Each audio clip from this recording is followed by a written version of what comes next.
জামায়াতে ইসলামীর প্রতি ইঙ্গিত করে বিএনপির সিনিয়র যুগ্ম মহাসচিব রিজভী আহমেদ বলেছেন, শিক্ষা এবং স্বাস্থ্য বিভাগে বিশেষ দলের লোকে ভরে গেছে।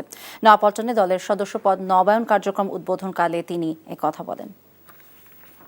আমরা বহু জায়গায় দেখতে পাচ্ছি, বহু মন্ত্রণালয় মনে হচ্ছে এটা যেন একটা কোনো একটি বিশেষ রাজনৈতিক দলের ছায়া সেখানে বেশি প্রসারিত, বেশি প্রলম্বিত। কেন? শিক্ষা মন্ত্রণালয় এবং স্বাস্থ্য এই দুইটা যেন একেবারে পুরোপুরি একটি বিশেষ রাজনৈতিক দল তারা একেবারে তাদের নিয়ন্ত্রণের মধ্যে তারা নিয়ে নিয়েছেন। বড় বড় বিশ্ববিদ্যালয়গুলো আজকে আমরা দেখছি যে সেগুলো হচ্ছে তাদের নিয়ন্ত্রণ। অধিকাংশ ভাইস চ্যান্সেলর দেওয়া হয়েছে বড় বড় বিশ্ববিদ্যালয়গুলোতে, তাদের লোক। কেন?